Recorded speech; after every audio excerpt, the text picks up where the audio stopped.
Olá, querido amigo, tudo bom? Que alegria estar com vocês em mais um estudo da lição de Escola Sabatina. Estamos estudando esse trimestre sobre o grande conflito, que é uma crença fundamental da Igreja Adventista, baseado na Bíblia, mas também estamos utilizando o Espírito de Profecia, principalmente o livro de Ellen White, O Grande Conflito. Eu vou já dizer quais os capítulos desta semana para a gente estar lendo, tá certo? Mas eu espero que você esteja acompanhando. Já tivemos a primeira semana, estamos bem no início. Se você ainda não adquiriu a sua lição, ainda dá tempo, tá certo?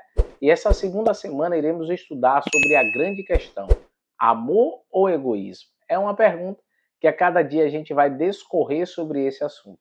E o nosso verso para memorizar está em Isaías 41, verso 10. Eu vou ler, vou falar na versão que eu mais gosto, mas vou colocar aqui a mesma versão da NVI da lição, tá bom? E começa assim, ó: não temas, porque eu sou contigo, não te assombres, porque eu sou o teu Deus, eu te ajudo, eu te sustento com a minha destra fiel.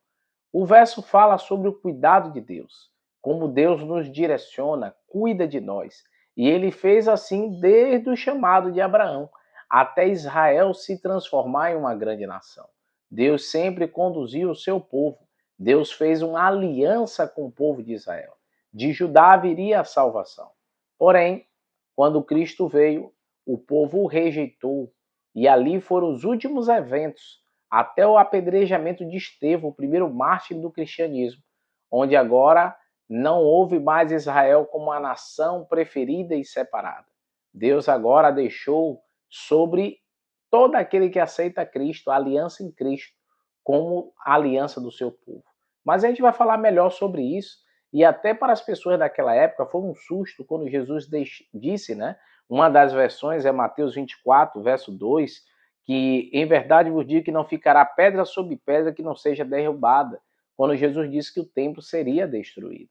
Para as pessoas era uma coisa estranha falar sobre Jerusalém ser destruído, o templo. Por quê?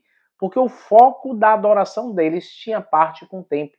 Acabamos de estudar sobre os salmos e uma das ênfases, uma das coisas principais que eu aprendi é que nos salmos sempre fala sobre Sião. A salvação vem de Sião, fala sobre morar na casa do Senhor, porque o povo de Israel não tinha amuletos, não tinha imagens para adoração. Então, o que é que tinha como adoração? O centro da sua adoração era o templo, porque ali se fazia a presença de Deus. Por isso que até hoje muitos vão chorar o Muro das Lamentações, que é um pedaço do muro que até hoje existe. E o povo ainda volta-se para Jerusalém como adoração. E assim, queridos, o que aconteceu? Qual foi as falhas de Israel para deixar de ser o povo da promessa? E a sua destruição no ano 70 do templo depois de Cristo. É uma das ênfases da lição dessa semana. E eu achei bem interessante, já comecei a ler no livro Grande Conflito, perdão, no capítulo 1 fala sobre destruição e o capítulo 2 sobre perseguição. Nós começamos semana passada capítulo 29 e 30 e agora a gente vai para o início do livro. E sobre essa questão da destruição, vai falar justamente sobre a destruição do templo. Eu quero ler apenas aqui umas duas frases para que você veja como vai ser interessante e te estimular também a ler, tá certo? E diz assim, ó: do alto do Monte das Oliveiras, Jesus olhou para Jerusalém. A construção magnífica do templo estava plenamente à vista. Ao se pôr o sol, iluminava as paredes de mármore branquíssimo e resplendia na torre do pináculo dourado. Que o filho de Israel seria capaz de contemplar essa cena sem se emocionar com alegria e admiração.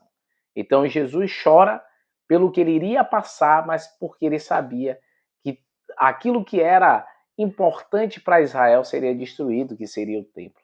Então você vê que o capítulo 1 do livro tem tudo a ver com o que iremos estudar na lição, então não perca de ler também. Outra ênfase que a lição vai trazer, ó. A lição essa semana também destaca o tema: como resultado da sua rejeição de a Cristo, Judá perdeu seu status de nação favorita. Já falamos sobre isso. Segundo ponto, Deus estabeleceu o remanescente de Israel, incorporou tanto os judeus quanto os gentios e os salvou da catástrofe que se abatera sobre Jerusalém no ano 70 depois de Cristo. Ele guiou sua igreja na missão de proclamar o evangelho de Jesus Cristo. Então, judeus e gentios se uniram para proclamar o evangelho de Cristo, e agora por meio de Cristo temos uma nova aliança, E assim iremos falar sobre isso também. O amor de Deus que transcende o aspecto de Israel e chega até nós. Eu e você também somos agora povo escolhido de Deus, nação santa, quando aceitamos a Cristo e vivemos para fazer a sua vontade. Fica conosco essa semana. A partir de amanhã, pela manhã, 6 horas, o nosso estudo da lição. Todos os dias tem conhecimento, conteúdo da lição de Escola Sabatina. Deus o abençoe e vamos orar juntos. Querido Deus, ó Pai, obrigado por cada amigo que veio nesta introdução da lição. Que amanhã e no decorrer da semana estejamos juntos para aprender mais da Tua palavra. Cuida de nós, no nome de Cristo Jesus. Amém, Senhor. Deus o abençoe, queridos. Tchau, tchau e até amanhã.